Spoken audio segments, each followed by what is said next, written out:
மயிலாடுதுறை மாவட்டத்தில் உள்ள நிரந்தர மற்றும் திறந்தவெளி என ஒவ்வொரு அரசு நேரடி நெல் கொள்முதல் நிலையங்களிலும் விவசாயிகளிடமிருந்து கொள்முதல் செய்த 2000க்கும் மேற்பட்ட நெல் மூட்டைகள் லாரிகள் மூலம் குடோன்களுக்கு அனுப்பாமல் தேங்கி கிடப்பதாலும் புதிதாக கொள்முதல் செய்ய தாமதம் ஏற்படுத்துவதாலும் விவசாயிகள் கவலையடைந்துள்ளனர்.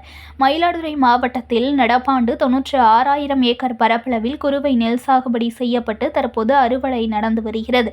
மாவட்டத்தில் மயிலாடுதுறை, சீர்காழி, தரங்கம்பாடி, குத்தாலம் ஆகிய தாலுகா பகுதிகளில் 140 அரசு நேரடி நெல் கொள்முதல் நிலையங்கள் திறக்கப்பட்டு விவசாயிகளிடமிருந்து நெல் கொள்முதல் செய்யும் பணிகள் நடைபெற்று வருகிறது. 2025-26 ஆண்டிற்கான காரிப் பருவத்திற்கு மத்திய, மாநில அரசுகள் உற்பத்தி வழங்கிய புதிய விலையில் கடந்த 1ஆம் தேதி முதல் கொள்முதல் செய்யும் பணிகள் தொடங்கினாலும் கொள்முதல் நிலையங்களுக்கு வழங்கப்பட்ட டேப்களில் சர்வர்கள் ஒர்க் ஆகாததால் டோக்கன் பதிவு மற்றும் பில் போட முடியாத சூழல் ஏற்பட்டது.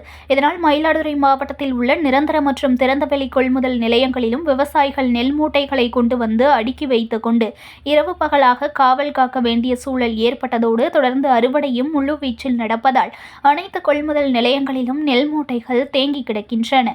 கடந்த சில நாட்களாக மாவட்டத்தில் பல்வேறு பகுதிகளில் பரவலாக மழை பெய்வதால் அறுவடை செய்த நெல்லை மழையிலிருந்து பாதுகாப்பதற்கு விவசாயிகள் பெரும் சிரமத்திற்கு ஆளாகி இருக்கின்றனர்.